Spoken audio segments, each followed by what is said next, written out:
नमस्कार, आप सभी दर्शकों का बहुत बहुत स्वागत है कार्यक्रम वैदिक गुरु में। दर्शकों, हम चाहते हैं कि आपके जीवन में गम की घटाएं कभी न छाएं, बल्कि खुशियों की धूप हमेशा जगमगाती रहे। इसी प्रयास में आज एक बार फिर हम लेकर हाजिर हैं कार्यक्रम वैदिक गुरु, जिसमें आज मेरे साथ स्टूडियो में मौजूद हैं मिनी सरपौल जी, जो वास्तु विशेषज्ञ हैं। उनसे हम जानेंगे कि वास्तु हमारी किस तरह से मदद कर सकता है। तो स्वागत करते हैं मिनी जी का स्टूडियो में। मिनी जी, आपका बहुत बहुत स्वागत है। नमस्कार। मिनी जी, जीवन जो है सभी के लिए बहुत मुश्किल होता है, चाहे वो राजा हो, रंक हो। हर इंसान के जीवन में अपनी अपनी समस्याएं होती हैं और उनका समाधान सभी के लिए ज़रूरी होता है। मैं जानना चाहूँगी कि वास्तु हमारी किस तरह से मदद कर सकता है और वास्तु आखिर है क्या? जी, वास्तु को लेके ना बहुत सी भ्रांतियाँ समाज में हैं कि वास्तु भ्रमित करता है। वास्तु हमारे शास्त्रों से आया हुआ है। तो वास्तु के पीछे एक स्टोरी है जो मैं आपके साथ शेयर करना चाहूँगी कि देवताओं और असुरों में हुआ युद्ध, और देवताओं में शिवजी भगवान हमारे लड़ रहे थे, और वहाँ पर जो असुरों का है वो अंधकासुर के साथ उनका युद्ध हो रहा था। तो जब दोनों ही लड़ रहे थे तो उन दोनों की जब युद्ध हो रहा था तो दोनों की पसीने की बूंद धरती पर गिरी, और जब धरती पर बूंद गिरी तो एक विशाल काय जो है विराट एक पुरुष ने जन्म लिया, जिसके कारण, और वो इतना विशाल था कि उसने धीरे धीरे सारे ब्रह्मांड को आत्मसात, अपना ग्रास बनाना शुरू करा, आत्मसात करना शुरू करा। तो सब त्राहीमाम हो उठे, देवता दानव सभी बहुत परेशान हुए। तो वो सब परेशान होके ब्रह्मा जी के पास गए। जब ब्रह्मा जी के पास गए तो ब्रह्मा जी ने उस विराट इंसान से अनुरोध किया कि आप जो है, अगर आप अपने जन कल्याण के लिए आप समर्पित कर दें, क्योंकि इस तरह से तो पूरा समाज जो सब ब्रह्मांड है आपका ग्रास बन जाएगा, तो आप समर्पित कर दीजिए अपने आप को। तो उन्होंने कहा कि मैं क्यों समर्पित करूं? तो उन्होंने कहा कि मैं आपको वरदान देता हूं कि अगर आप समर्पित कर देंगे अपने आप को जनहित के लिए, जन कल्याण के लिए, तो मैं आपको वर प्रदान करता हूं कि आपकी जो पूजा है वो सारा हमेशा ही, जब भी कोई दुनिया में वास्तु का काम होगा, समाज कोई घर निर्माण होगा, कोई भूमि पूजन होगा, सबसे पहले आप ही को पूजा जाएगा। तो अधोमुखी रूप में वास्तु पुरुष जो है, धरती पुरुष का नाम उसे दिया गया, और वो वास्तु पुरुष अधोमुखी रूप में धरती में समाहित हो गए। जी, बहुत ही अच्छी कहानी के रूप से आपने यहाँ पर जो पुराणों में वर्णित है, हमारे शास्त्रों में वर्णित है, उसको मिनी जी आपने बताया। यहाँ पर किस तरह से वास्तु भगवान का जन्म हुआ और उनकी जो उत्पत्ति थी वो आपने बताई, बहुत अच्छा लगा। आगे बढ़ते हैं, और कुछ सवाल मेरे मन में है कि वास्तु को लेकर, जब कोई घर लेता है, ज़मीन लेता है, प्लॉट लेता है, या फिर बना हुआ फ्लैट भी लेता है, या कोठी जो भी ख़रीदता है, सबसे पहले बात आती है कि आसपास का क्षेत्र है वो कैसा होना चाहिए, मतलब क्या चीज़ें आसपास नहीं होनी चाहिए, क्या होनी चाहिए? जी, बहुत ही महत्वपूर्ण सवाल है, क्योंकि जब हम घर लेते हैं, हमारा घर ना सुख शांति का प्रतीक होता है, हमारी एकाग्रता का प्रतीक होता है। हम वहाँ पर सकारात्मक ऊर्जा चाहते हैं, सुख चाहते हैं, पीस चाहते हैं, शांति चाहते हैं। तो जब हम घर लेते हैं तो कुछ महत्वपूर्ण चीज़ों को हमें ध्यान रखना चाहिए। सर्वप्रथम हमें ये देखना चाहिए कि हमारे घर के बाहर कोई बड़ा अस्पताल, कोई सिनेमा हॉल, कोई बहुत बड़ा विशालकाय बिल्डिंग ना हो। उसका एक कारण है कि यदि विशालकाय बिल्डिंग होगी तो आपका घर नीचे दब जाएगा, और अस्पताल जैसे जगह से बड़ी नकारात्मक ऊर्जा आपके मकान में या घर में या प्लॉट में आएगी। तो हम ये चाहते हैं कि नकारात्मकता से आप दूर रहें और सकारात्मकता की ओर बढ़ें। तो सुख शांति के लिए बड़े बड़े अस्पताल जो हो गए, सिनेमा हॉल, और कोई भी वाटर बॉडीज़ जो भी जैसे कोई झरना हो गया, नदी हो गई, वो ना हो। अगर नॉर्थ में है झरना तो ठीक है, लेकिन साउथ में हो तो वो बड़ा डिज़ास्ट्रस हो जाता है, क्योंकि साउथ और साउथ वेस्ट जो जोन है वो ऊंचाइयों का जोन है, वो स्टेबिलिटी का जोन है। उससे क्या है, आपकी लाइफ में ना स्टेबिलिटी नहीं आएगी। इसीलिए ये ध्यान रखना ज़रूरी है। आपके घर के पास कोई शमशान भूमि या ग्रेवयार्ड या मकबरा नहीं होना चाहिए। आप सभी जानते हैं कि वहाँ से नकारात्मक ऊर्जा आएगी। और यदि अगर आपके पास कोई उपाय नहीं है तो आप ये कर सकते हैं कि आप लगातार नॉर्मल बेसिस पर आप हनुमान चालीसा का पाठ करते रहें, आप हवन कराते रहें, आप कोई ना कोई जो भी आध्यात्मिक गतिविधि वहाँ पर करते रहें, ताकि नकारात्मक ऊर्जा जो है ना वो आपके मकान की या घर की शांत रहे। जी मिनी जी, एक चीज़ और देखी जाती है कि मंदिर का होना भी घर के आसपास ठीक नहीं माना जाता। क्या रीज़न है? क्योंकि वो तो बहुत ही शुभ स्थान होता है। जी। मंदिर या देवालय, बड़े मंदिर होना अशुभ माना जाता है, क्योंकि जब मंदिर में लोग आते हैं तो बहुत ज़्यादा नकारात्मक ऊर्जा के साथ भी आते हैं। सकारात्मक ऊर्जा भी होती है, लेकिन लोग अपने दुख दर्द को, व्यथा को अपने प्रभु के चरणों में समर्पित करने आते हैं, तो वहाँ से जो है नकारात्मक ऊर्जा आती है। इसी प्रकार मैं एक और बात बताना चाहूँगी कि कोई भी बड़ा खंबा, कोई भी क्या बोलते हैं, बहुत बड़ा वृक्ष वो नहीं होना चाहिए घर के आसपास। कुआं नहीं, दूर पास में कोई कुआं नहीं होना चाहिए। थोड़ी दूर पे हो तो चलेगा, लेकिन पास में नहीं होना चाहिए। जी, आपने जिक्र किया वृक्षों का। कहा जाता है कि आम का वृक्ष, अशोक का वृक्ष लगाना चाहिए, तो क्या ये भी आपके अकॉर्डिंग सही नहीं है? जैसे घर के सम्मुख कहते हैं कि मेन डोर के आसपास ये होना चाहिए। जी, मैं एक बात बताना चाहूँगी। वृक्ष हमारी लाइफलाइन है, और इनके बिना हमें ऊर्जा प्रदान करते हैं, हमें ऑक्सीजन प्रदान करते हैं, जो हमारे जीवन, उसके बिना हम 1 मिनट भी सांस लिए बिना नहीं रह सकते। खाना खाए बिना हम रह सकते हैं, भोजन के बिना रह सकते हैं, पानी के बिना भी हम 2-3 दिन जीवित रह सकते हैं, लेकिन सांस के बिना तो 1 मिनट भी नहीं रह सकते। लेकिन कुछ वृक्ष शास्त्रों के अनुसार आवश्यक नहीं हैं, क्योंकि अशुभ माने जाते हैं। जैसे मैं कहना चाहूँगी कि वट का वृक्ष है, या नीम का वृक्ष है, पीपल का वृक्ष है, ये बहुत विशाल काय वृक्ष होते हैं। इनकी जो जड़ें होती हैं ना, वो बहुत डीप तक अंदर चली जाती हैं, और बहुत समय तक वो धीरे धीरे अंदर जाते जाते आपकी जो मकान की नींव है उसको हल्का कर देती हैं, उसको कमज़ोर बना देती हैं। आपके जो मकान है उसको शत विक्षत कर सकती हैं। जैसे भूकंप आ जाए या कोई प्राकृतिक आपदा आ जाए, तो उस समय आपका मकान जो है वो कमज़ोर पड़ जाएगा। इसी तरह बांस का वृक्ष मैं बताना चाहूँगी। आजकल जो इंटीरियर डेकोरेटर्स होते हैं वो बहुत आपको कहते हैं कि आप यहाँ सजा लीजिए बांस का वृक्ष। ड्राइंग रूम के अंदर बांस के वृक्षों की कतार खड़ी कर देते हैं शोभा के लिए, सुसज्जित करने के लिए। पर बांस का वृक्ष जो है ना, उसकी रूट्स जो है बहुत गहरी जाती हैं, और जब गहरी जाती हैं तो वो आपके मकान की जो है वो ऊर्जा को भी कम करती हैं। साथ के साथ यदि आप गमले में भी लगाएं उनको, ठीक है, पर क्या होता है कि जब उनकी हवा चलती है, जब आप पंखा चलाएंगे या घर के बाहर आप लगाएंगे, तो उनकी जो पत्तियां हैं आपस में टकराती हैं, और टकराने से क्या होता है, एक साएं साएं करके उनकी एक अजीब सी आवाज़ जो प्रतिध्वनित होती है, जो आपके घर की शांति को, आपकी मन की शांति को खराब करती है, उसमें व्यवधान डालती है। उसके साथ साथ मैं बताऊंगी इमली का वृक्ष। इमली में बड़े औषधीय गुण हैं, हम बड़े शौक से हम इमली का प्रयोग करते हैं अपने खाने में, लेकिन इमली का वृक्ष जो है वो बहुत घना होता है।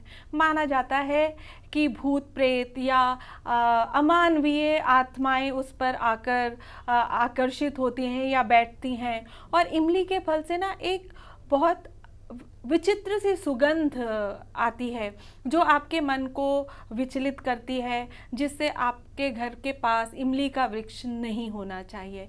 इसी प्रकार मैं नींबू, बेर आदि के जो फलदायक वृक्ष हैं, हम कहते हैं ये तो फलदायक वृक्ष हैं, इन्हें लगाने में क्या हर्ज है, लेकिन फलदायक, क्योंकि जो जितने भी कांटेदार वृक्ष हैं वो तो हमें लगाने ही नहीं हैं, क्योंकि जैसे कैक्टस हो गया या प्लांट्स हो गए, कैक्टस हो गया, नींबू हो गया, ये जो है अगर आप उनके कांटे आपको चुभते हैं तो वो आपके को शत विक्षत कर सकते हैं, कांटों से घाव दे सकते हैं, बीमारी आ सकती है।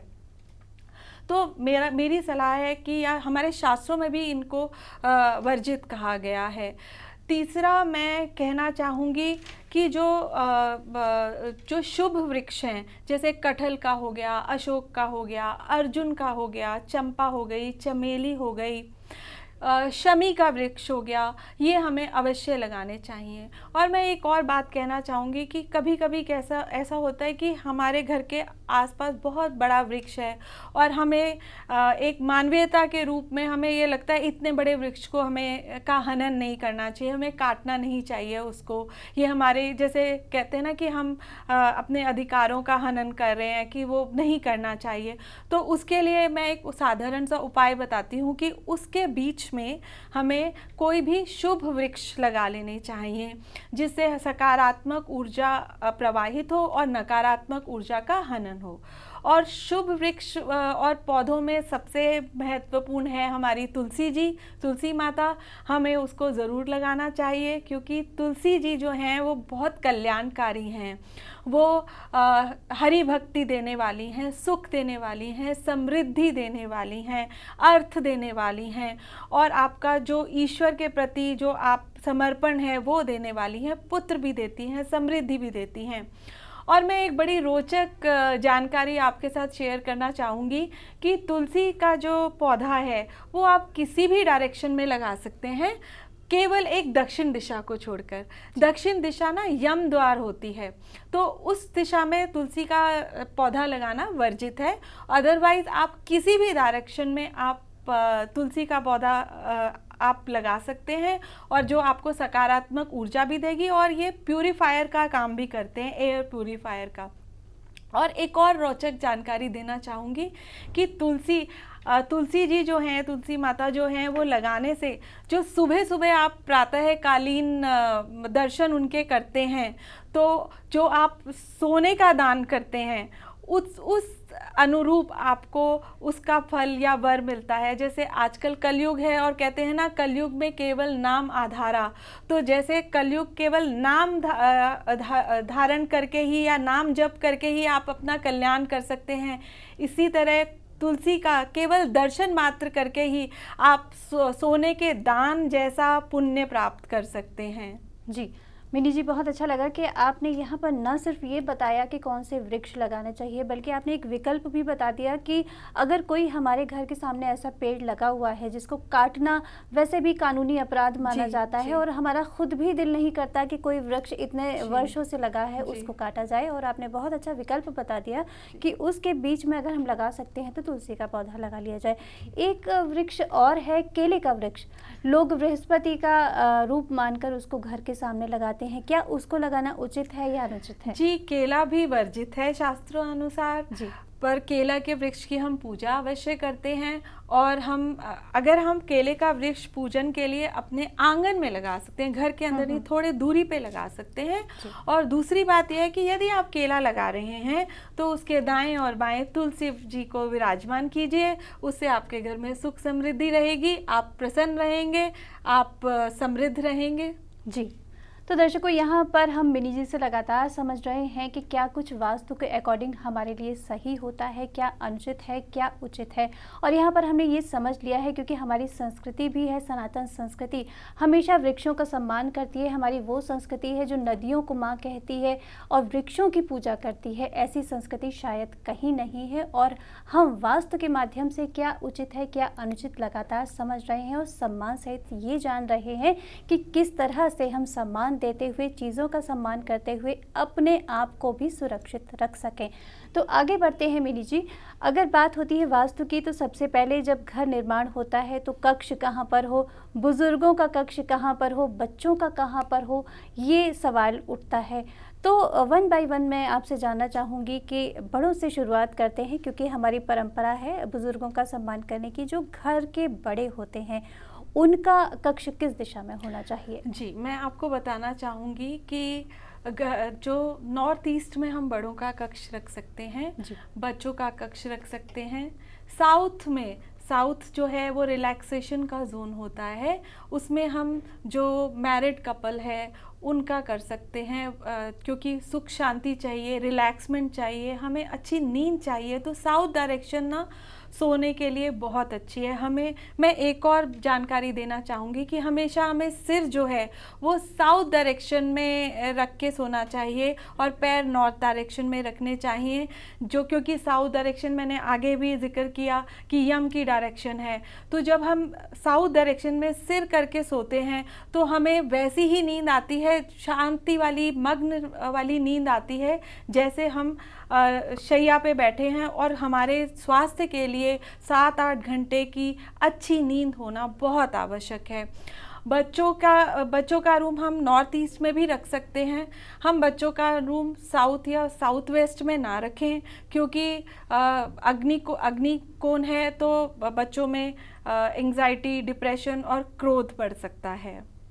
जी हाँ, तो यहाँ पर आपने बच्चों का कमरा बता दिया, बड़ों का कमरा बता दिया, और किस तरह से हम उसको डिज़ाइन करें या किस दिशा में क्या रखें। जैसे स्टडी रूम है, बच्चों का कमरा है, तो कहा जाता है कि जिस और उचित दिशा हो, जैसे नॉर्थ मानी जाती है, क्या उसी और स्टडी टेबल भी रखनी चाहिए? पुस्तकें किस दिशा में रखनी चाहिए अगर है स्टडी टेबल? मैं बताती हूँ। बच्चों का कमरा हमें वेस्ट साउथ वेस्ट में रखना चाहिए, क्योंकि जो वेस्ट साउथ वेस्ट डायरेक्शन है वो नॉलेज की डायरेक्शन है। अगर हम वेस्ट साउथ वेस्ट में बच्चों का स्टडी टेबल रखें या उनका रूम बनाएं तो उनकी एक तो पढ़ने के प्रति जिज्ञासा बहुत बढ़ जाएगी, और रिटेंशन पावर जो है बच्चों की, जो याद करते, क्योंकि बहुत से बच्चे हमने देखे हैं याद तो कर लेते हैं लेकिन वो एग्ज़ाम लिखते समय भूल जाते हैं, तो वो रिटेन करने की पावर बहुत बढ़ जाएगी। दूसरी बात मैं ये कहना चाहूँगी कि उनके जो स्टडी टेबल है दीवार से चिपका के ना लगाएं, क्योंकि अगर आप दीवार से चिपका के लगा देते हैं और सामने का जो पोर्शन है उसको अवरुद्ध कर देते हैं तो एनर्जी फ्लो रुक जाता है। जब एनर्जी फ्लो नहीं होगी तो फिर बच्चा पढ़ेगा कैसे। दूसरी बात ये मैं कहना चाहूँगी कि उनका जो चेयर है या तो ऊंची रखें, पीछे से उनका बैक सपोर्ट होना बहुत ज़रूरी है। नहीं तो अगर बैक सपोर्ट नहीं है या पीछे की वॉल नहीं है तो उनके वॉल के पीछे माउंटेन का चित्र लगाएं। माउंटेन में स्टेबिलिटी आएगी, क्योंकि जैसे साउथ वेस्ट है स्टेबिलिटी देता है, उसी तरह माउंटेन का चित्र है बच्चों को स्टेबिलिटी देगा। उन्हें जो याद किया है उनको रिटेन करने में उनको फ़ायदा होगा। दूसरी बात ये मैं कहना चाहूँगी कि सरस्वती माता की चित्र या कोई भी तस्वीर या कोई मूर्ति उनके स्टडी टेबल पे ज़रूर रखें, जिसे और उसकी पूजा करवाएं या उनको कम से कम नमन तो ज़रूर करें बच्चे। दूसरा गायत्री मंत्र जो है एग्ज़ाम्स जाने से पहले, या तो हमारे बच्चे रोज़ ही गायत्री मंत्र का उच्चारण करें। अगर नहीं भी कर सकते, बच्चे छोटे हैं उनको नहीं याद है, तो हम अपना टेप रिकॉर्डर पे गायत्री मंत्र 2 बार 3 बार ज़रूर हम उनके कमरे में लगाएं, क्योंकि वो गायत्री मंत्र जो है वो रिटेंशन पावर देता है, बच्चों को स्मरण शक्ति उनकी इंक्रीज़ करता है। दूसरा एक बात और बताना चाहूँगी कि उनके कमरे में लाइट रंग रखें, काला रंग वर्जित है बच्चों के, जबकि आजकल बच्चों को बहुत पसंद है, वो हर चीज़ ब्लैक चाहते हैं, दीवारें ब्लैक चाहते हैं, रूफ ब्लैक चाहते हैं। पर मैं आपको सलाह दूंगी उनके कमरे में हल्के रंग रखें, पेस्टल कलर्स रखें। बॉयज़ हैं तो लाइट ब्लू रखें, गर्ल्स हैं तो लाइट पिंक रख सकते हैं। सबसे बेस्ट कलर होता है क्रीम कलर रखें, जिससे उनका जो मन है वो शांत रहेगा। और सबसे बड़ी बात है कि उनके मेज़ को व्यवस्थित रखें, जो किताबें जो पुस्तकें पढ़नी है वही रखें, बाकी साइड में करके रखें, क्योंकि कहा जाता है ना बुद्धू बच्चे का बस्ता भारी। तो क्या होता है, बच्चे कई बार सारी पुस्तकें फैला लेते हैं और वो क्या है, तो उसकी जो एनर्जी है वो अलग हो जाती है। तो जो सब्जेक्ट पढ़ना है कृपया केवल उन्हीं पुस्तकों को मेज़ पर रखें, क्लटर ना करें और अपने बच्चों को ज्ञान दें कि कमरा जो है वो साफ रखना चाहिए।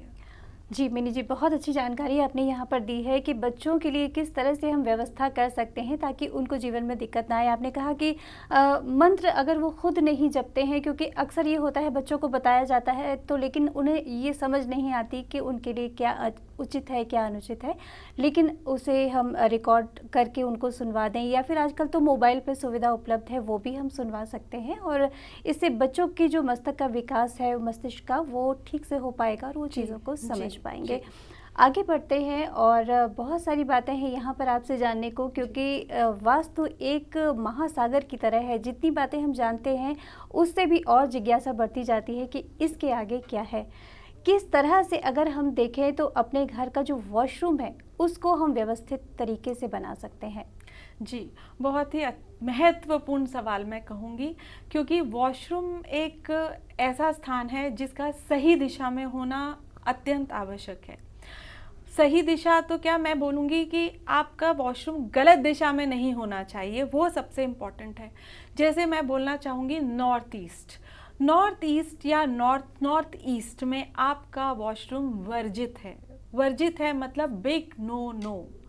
आप वॉशरूम उस दिशा में नॉर्थ ईस्ट या नॉर्थ ईस्ट में नहीं रख सकते, क्योंकि ईशान कौन है, शिव जी का कौन है, पूजा का कौन है, इनसाइट का कौन है, तो आप उसमें आप जो है वो वॉशरूम ना रखें, क्योंकि वॉशरूम या जो भी शौचालय है उसमें हम अपनी जो गंदगी है उसको विसर्जित करते हैं। तो जो पवित्र कोना है हमारे घर का उसको पवित्र ही रहने देना चाहिए। तो यदि मैं सलाह देना चाहूँगी कि किसी के घर में यदि नॉर्थ ईस्ट या नॉर्थ ईस्ट में अगर वॉशरूम है तो तुरंत बंद कर दें, क्योंकि इसकी कोई रेमेडी भी नहीं है हमारे वास्तु में।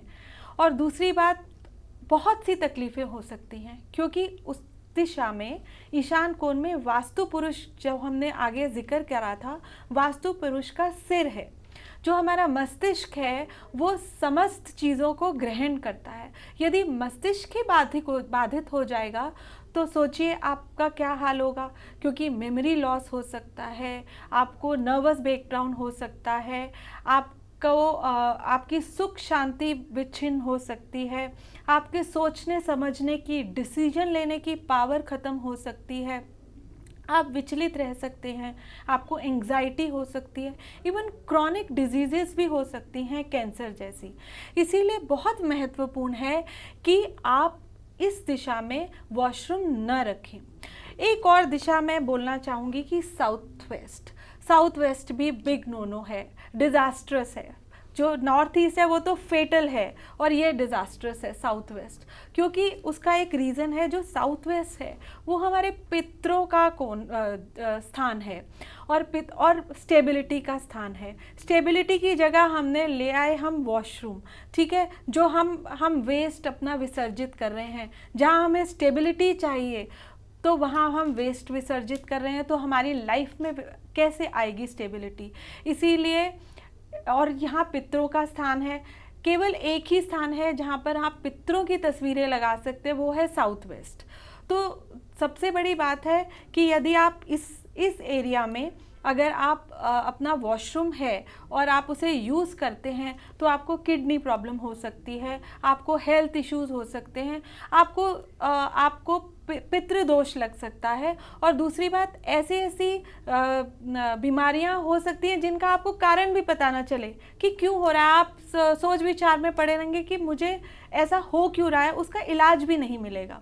इसीलिए मैं सलाह दूंगी कि इन 3 दिशाओं में नॉर्थ ईस्ट और साउथ वेस्ट, ये तो वर्जित हैं, पूर्णतः वर्जित हैं। ईस्ट में भी अगर आप वॉशरूम है तो मैं उसको इतना अच्छा नहीं मानती। उसका एक बहुत बड़ा रीज़न है कि ईस्ट में जो है, आप ईस्ट डायरेक्शन जो है आपकी सोशल कनेक्शन की डायरेक्शन है। तो जब आपको सोशल कनेक्शन ही नहीं होगा, गवर्नमेंट की डायरेक्शन है, वहाँ पर अगर आपका विसर्जित वेस्ट अगर आप डालेंगे तो आप आइसोलेशन में जा सकते हैं, आप सोशल कनेक्शन आपका कट सकता है, डिप्रेशन हो सकता है।